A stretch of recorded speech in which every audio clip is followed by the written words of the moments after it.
জনগোষ্ঠীৰ যি জনজাতিকৰণৰ দাবী এই দাবীৰ সম্পৰ্কে আপোনালোকৰ মাধ্যমৰ জৰিয়তে আমি সমগ্ৰ অসমবাসী তথা অসম চৰকাৰক আমি কিছুমান উজনি মধ্য কেন্দ্ৰীয় সমিতিৰ ফালৰ পৰা আমি কিছুমান স্পষ্টীকৰণ আমি দিব বিচাৰিছোঁ।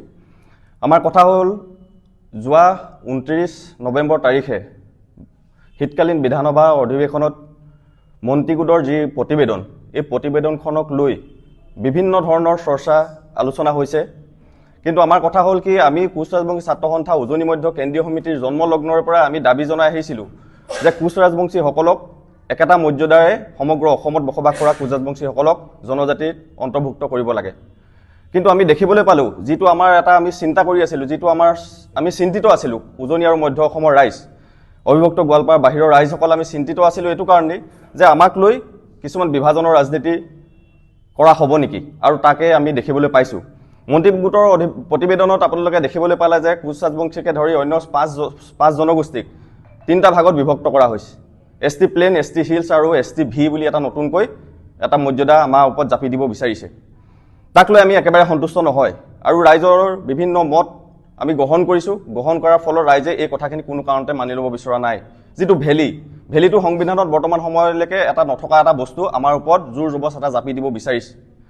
আমি দেখিবলৈ পাইছোঁ যে সিদিনা 25 তাৰিখে মাননীয় মুখ্যমন্ত্ৰী মহোদয় হিমন্ত বিশ্ব শৰ্মা ডাঙৰীয়াই কৈছিল যে 25 তাৰিখে বিধানসভাত 6 জনগোষ্ঠীৰ যিখন প্ৰতিবেদন এই প্ৰতিবেদনখন উত্থাপন হ'ব। তাৰ পাছৰ পৰ্যায়ত 27 তাৰিখলৈ নিয়া হ'ল, 27 তাৰিখৰ পৰা 29 তাৰিখলৈ নিয়া হ'ল আৰু 29 তাৰিখৰ একেবাৰে শেষৰ সময়খিনিত এই বিলখনৰ কথা উত্থাপন হ'ল। আৰু যি ধৰণে উত্থাপন কৰা হৈছে তাক লৈ আমি একেবাৰে সন্তুষ্ট নহয়।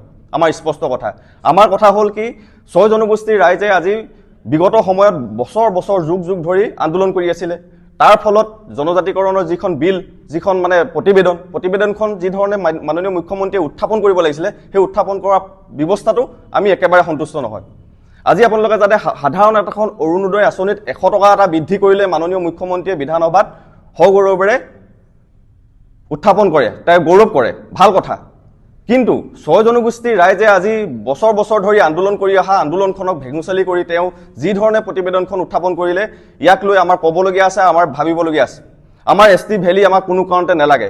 আজি অবিভক্ত গোৱালপাৰা কোচ ৰাজবংশীসকলৰ ক্ষেত্ৰত এটা মৰ্যাদা দিয়া হৈছে আৰু অবিভক্ত গোৱালপাৰা বাহিৰৰসকলক ST ভি আৰু এটা নতুন মৰ্যাদা দিয়া হৈছে। তাক লৈ আমাৰ ক'বলগীয়া আছে, আমাৰ চৰকাৰৰ প্ৰতি দাবী আছে। আমি ST ভেলি কোনো কাৰণতে নেমানো। সমগ্ৰ অসমৰ কোচ ৰাজবংশীসকলক সমমৰ্যাদা প্ৰদান কৰিব লাগিব।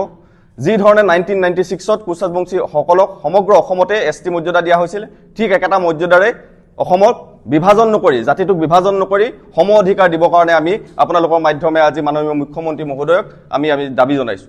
আমাৰ কথা হৈছে কি চাওক, বিগত সময়খিনিত কোচ ৰাজবংশীসকলে নিজৰ ন্যায্য প্ৰাপ্তি আজি ৰাজনৈতিক অধিকাৰ, শৈক্ষিক অধিকাৰ, সামাজিক অধিকাৰ, অৰ্থনৈতিক অধিকাৰ, প্ৰতিটো অধিকাৰৰ ক্ষেত্ৰতে কিন্তু আজি ক'ব নোৱাৰে যে সুৰক্ষিত হৈ আছে। আমি কৈ আছোঁ 6 জনগোষ্ঠীক জনজাতিকৰণ কৰি অসমখন এখন জনজাতীয় ৰাজ্য হিচাপে গঢ়ি দিব লাগে। অসমৰ জাতীয় জীৱনৰ আটাইতকৈ ডাঙৰ সমস্যা হিচাপে 6 জনগোষ্ঠীৰ জনজাতিকৰণৰ বিষয়টো আছিলে।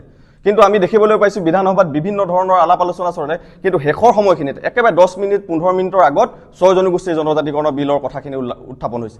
এই কথাখিনিক লৈ আমি বাৰম্বাৰ কৈ আছোঁ যে এই কথাখিনিৰ ওপৰত আলোচনা হ'ব লাগিছিলে। এই কথাখিনিৰ ওপৰত 6 জনগোষ্ঠীৰ ৰাইজৰ কথাখিনি বুজি পাব লাগিছিলে। সেইখিনি নকৰি কিন্তু বৰ্তমান সময়ত চৰকাৰে এইটো কাম কৰিছে যে বিলখন বিধানসভাৰ যি নিৰ্বাচন আহি আছে এই নিৰ্বাচনৰ আগলৈকে এটা লালিপপ দিয়া হৈছে। এই লালিপপক আমি কেতিয়াও গ্ৰহণ নকৰোঁ।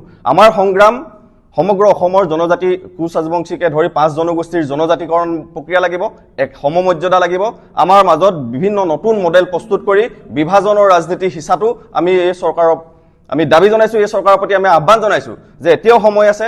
সময় থাকোঁতেই আপোনালোকে পুনৰ বিবেচনা কৰি 6 জনগোষ্ঠীৰ জনজাতিকৰণক সকলো জনগোষ্ঠীক একে মৰ্যাদা প্ৰদান কৰিব লাগে। আমাৰ মাজতে ভাগ বিতৰক কৰি আমি এতিয়া দেখিবলৈ পাইছোঁ, আমাৰ এতিয়া সন্দেহ উপজিছে যে বিধানসভা নিৰ্বাচন যিহেতু সমাগত, এই সমাগত হোৱাৰ কাৰণে 6 জনগোষ্ঠীৰ ৰাইজে যি ধৰণে আপোচবিহীনভাৱে এখন সংগ্ৰাম গঢ়ি তুলিছিলে এই সংগ্ৰামখনত কিন্তু বিধি পথালি দিবৰ কাৰণে 6 জনগোষ্ঠীৰ মাজত বিভিন্ন মডেল প্ৰস্তুত কৰি ভাগ বিতৰা কৰা আমি দেখিবলৈ পাইছোঁ। এই ভাগ বিতৰা আমি কোনো কাৰণতে গ্ৰহণ কৰা নাছিলোঁ আৰু নকৰোঁ। আমি অনাগত দিনতো এই চৰকাৰখনে যেতিয়ালৈকে আমাক জনজাতিৰ মৰ্যাদা আমাক প্ৰদান নকৰিব, যেতিয়ালৈকে আমাক একেটা মৰ্যাদা সমমৰ্যাদা আমাক প্ৰদান নকৰিব, তেতিয়ালৈকে কিন্তু আমাৰ এই সংগ্ৰাম চলি যাব। আমি দেখিছোঁ যে এতিয়া যিসকল এক্সিষ্টিং ST হৈ আছে তেওঁলোকেও বিৰোধ কৰা আমি দেখিবলৈ পাইছোঁ। তেওঁলোকৰ ওপৰত আমাৰ কোনো ধৰণৰ ক'বলগীয়া নাই, এইটো কাৰণে ক'বলগীয়া নাই, তেওঁলোকে নিজৰ অধিকাৰ সহকাৰে আজি অসমত সগৌৰৱে জীয়াই আছে। তেওঁলোকে এছ টি মৰ্যাদা পালে নহ'ব, সমগ্ৰ অসমত 6 জনগোষ্ঠীৰ ৰাইজেও এছ টি পাব লাগিব, তেতিয়াহে অসমখন ভৱিষ্যতৰ দিনত অসম হৈ জীয়াই থাকিব। আমি অসমখনক জাতীয় জীৱনৰ লগত জড়িত খিলঞ্জীয়া জাতি মাটি ভেটি কথা কোৱা চৰকাৰে খিলঞ্জীয়া ৰাইজৰ পক্ষত থাকি জনজাতি মৰ্যাদা দিয়ক, অন্যথা কিন্তু ইয়াৰ পৰিণাম ভুগিব লাগিব বিধানসভা নিৰ্বাচনৰ সমাগত। এই বিধানসভাত কিন্তু ইয়াৰ উচিত ফল পাব। 6 জনগোষ্ঠীৰ ৰাইজক প্ৰতাৰণা কৰাৰ ফল এইবাৰ নিৰ্বাচনত পাব। যদি আমাৰ মাজত বিভিন্ন মডেল প্ৰস্তুত কৰি চৰকাৰখন এতিয়াও সময় আছে, ইলেকশ্যনলৈ এতিয়াও সময় আছে, যে তেওঁলোকে এটা উচিত এটা তদন্ত দিয়ক, 6 জনগোষ্ঠীৰ জনজাতিকৰণৰ যি আন্দোলনখনক এটা ন্যায় দিয়ক। ন্যায় অবিহনে কিন্তু এই সংগ্ৰাম আমাৰ চলি যাব। এই কথাখিনি আপোনালোকৰ মাধ্যমে আজি আমি অৱগত কৰিলোঁ।